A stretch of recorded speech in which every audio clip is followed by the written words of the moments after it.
कोलकाता के 99 number ward के बाघाजातीन के विद्यासागर कॉलोनी में बुनियाद छोड़कर एक तरफ पूरी तरह झुक गई बिल्डिंग को तोड़ने का काम आज फिर से शुरू हो गया। बेहद खतरनाक तरीके से झुक गई इस बिल्डिंग के एक हिस्से को गिराने का काम मंगलवार रात को शुरू हुआ था। बुधवार सुबह कोलकाता कॉरपोरेशन के कर्मचारी फिर से इस काम में लग गए। बिल्डिंग को गिराने के लिए जेसीबी का इस्तेमाल किया जा रहा है। इस बिल्डिंग को तोड़ते वक्त इस बात का खास ख्याल रखा जा रहा है कि इसका मलबा पास के घरों पर न गिर जाए। वार्ड नंबर 97 के काउंसिलर और जादवपुर के विधायक देवव्रत मजूमदार भी खबर पाकर मौके पर पहुंच गए। मुकामी लोगों का दावा है कि इस बिल्डिंग में करीब 1 महीने पहले दरारें आ गई थी। तब से मकान खतरनाक ढंग से झुक रहा था। घर को सीधा करने का काम 17 दिसंबर को शुरू किया गया था। उस वक्त बिल्डिंग में रहने वाले लोगों को वहां से बाहर निकाल दिया गया था। मुकामी बासिंदों का इल्जाम है कि 10-12 साल पहले गैर कानूनी तरीके से तालाब को भरकर यहाँ 4 मंजिला बिल्डिंग बनाई गई थी। लोगों का दावा है कि 4 मंजिला इमारत बनाने का परमिशन नहीं लिया गया था। इस बारे में देवव्रत मजूमदार ने कहा कि इस बिल्डिंग को बनाने के लिए केएमसी से परमिशन लिया गया था। मुझे इस पर भी शक है। हाल ही में हरियाणा की एक कंपनी जैक की मदद से मकान को ऊपर उठाने की कोशिश कर रही थी। इस तरह के काम के लिए कॉरपोरेशन से परमिशन ली जाती है, लेकिन प्रमोटर ने इसकी परमिशन भी नहीं ली थी। ऐसे में सवाल उठता है कि इतना कुछ होने के बाद भी केएमसी क्या कर रहा था। इस बारे में देवव्रत मजूमदार ने कहा कि यह कॉलोनी इलाका है।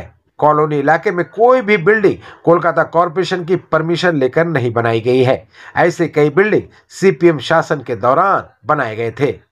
जानकारी के मुताबिक बिल्डिंग झुकने की घटना सामने आने के बाद से ही कोलकाता कॉरपोरेशन की तरफ से नेताजी नगर पुलिस स्टेशन में एफआईआर दर्ज कराई गई है। इस बीच बिल्डिंग को तोड़ने का काम शुरू हो गया है। बिल्डिंग का प्रमोटर सुभाष रॉय घटना के बाद से ही फरार है।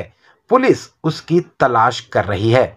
আমলে মানে 90-এর শেষের দশকেও কলকাতায় রাজ্য বিধানসভায় বিল এসেছিল, যে বিলে বলা হয়েছিল যতদূর সময় আমার এখন ডেটটা মনে নেই, এই ডেটের মধ্যে যারা অ্যাপ্লাই করবে তাদের সবাইকে কলোনিতে রেগুলারাইজ করে দেওয়া হবে। এই বিলও বিধানসভায় এসেছিল।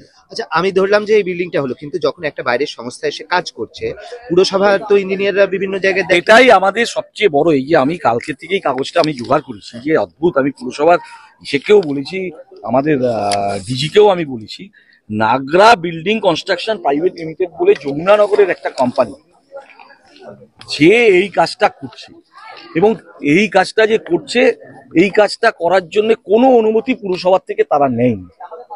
এবং যেই জগগুলি দিয়ে এটাকে তোলার চেষ্টা করা হয়েছে, আমি টেকনিক্যাল পার্সন নয়, কিন্তু আপাত দৃষ্টিতে মনে হচ্ছে একেবারেই ইনএফিশিয়েন্ট এবং কোনো টেকনিক্যাল এক্সপার্টাইজ ছাড়া এই কাজ হচ্ছে। কিন্তু আমি বলছি, এই কাজটা যখন হচ্ছে তখন কাউন্সিলর বলছেন যে তাকে বলেছিল এবং তাকে এটাও বলা হয়েছিল যে তারা পাশে চলে যাচ্ছেন, পাশে গিয়ে থাকছেন।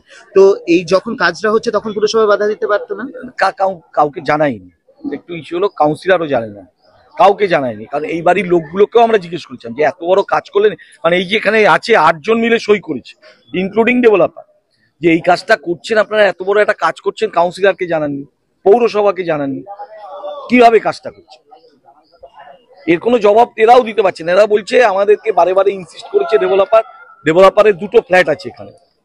তাহলে কোনো উপায়, মানে এই ধরনের বিষয়ের সমাধান, যে স্যাংশন প্ল্যান থাকে না কিন্তু সেটার কনস্ট্রাকশন ঠিক আছে কিনা, সয়েল টেস্ট হয়েছে কিনা, অন্তত বিপজ্জনক যে নয় সেটার জন্য পুরসভার কোনো ভাবনা চিন্তা নেই? অবশ্যই আছে। এই বাড়িগুলো 12-14 বছর ধরে হচ্ছে।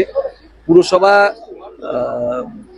আমরা এখন একটা, আপনারাও দেখেছেন যে কলকাতা পুরসভায় আমরা বিল্ডিং রুল রিল্যাক্সেশন করার এবং বিভিন্ন জায়গায় ছোট ছোট জমিতে আমি মাননীয় মহানগরিক এবং মাননীয় মুখ্যমন্ত্রীকে ধন্যবাদ জানাবো। ইতিমধ্যেই আমরা 8-10টা, কারো 13-14 শতাক জমি, কারো 12 শতাক জমি, কারো 1.5 শতাক জমি, 3 কাঠা পর্যন্ত জমিতে যারা 3 তলা বাড়ি করছে হাইটে, তাদেরকে আমরা রুল রিল্যাক্সেশন করে বাড়ি তৈরি করার মতন জমা দিচ্ছি। বিল্ডিং একটা কমিটি হয়েছে, আমি সেই কমিটির অন্যতম কলকাতা পুরসভার মেম্বার, আপনারা জানেন। আমরা চেষ্টা করছি যাতে কলোনি অঞ্চলে কিছুটা রুল রিল্যাক্সেশন, 1.5 কাঠা জমিতে যদি স্ট্যান্ডার্ড ছাদ দিয়ে বাড়ি তৈরি করতে হয়, তাহলে যাদের 3-4 ভাই তারা কোনোদিন থাকতে পারবে। মানবিক দিকটাকে যারা না দেখে এই সিপিএম বিজেপির মতন যারা আজকে ঝান্ডা নিয়ে এসে মিছিল করছেন, মিছিল করা খুব সোজা। আমি ওদেরকে বলেছি, আমি সবাইকে আপনাদেরকেও বলবো, এটা এখন দেখাচ্ছেন মিতালিদির দিকে আঙুল তুলছে, আমাদের দিকে আঙুল তুলছে, অবশ্যই তোলা উচিত, কারণ জনপ্রতিনিধি হিসেবে আমাদের দায় দায়িত্ব আছে, আমি অস্বীকার করছি না।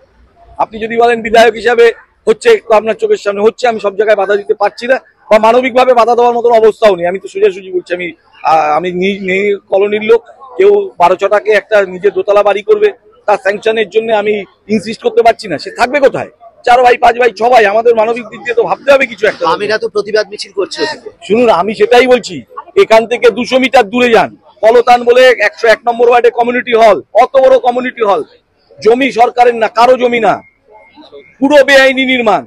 উদ্বোধক হিসাবে নাম আছে বিকাশ ভট্টাচার্যের, পয়সা তুলে খাচ্ছে ওরা ওখান থেকে। আমরা তো দায়িত্ব নিয়ে বলছি, এখানে সিপিএম এর যে কটা পার্টি অফিস আছে সব কটা বেআইনি। আর সিপিএম এর দম থাকলে কলোনিতে দাঁড়িয়ে বলুক যে কলোনিতে কোনো মানুষকে আমরা বেআইনি করতে দেবো না, দম থাকলে বলুক সিপিএম। আমি তো রাজনীতি করছি, আমি বলছি যতক্ষণ না বিল্ডিং রুল রিল্যাক্সেশন করা যাবে, কলোনির মানুষগুলোকে আমরা সব ছেড়ে ওপার বাংলা থেকে এপার বাংলায় এসেছিলাম, মমতা দিয়ে আমাদেরকে দলিল দিয়ে সম্মান দিয়েছিল। মানুষকে আগে বাঁচতে দিতে হবে। এক কাঠা জমি, 14 ছটাক জমি, 12 ছটাক জমি, আমাদের তো কেউ এই পরিস্থিতির জন্য আমরা দায়ী নই। আমরা স্বাধীনতার বলি, ওপার বাংলায় সবাই প্রতিষ্ঠিত ছিল, আমরা দেশ ছেড়ে আসতে বাধ্য হয়েছিলাম স্বাধীনতার জন্য। আজকে কলোনির মানুষকে, কলোনির গরিব মানুষকে অপমান করার অধিকার কারণেই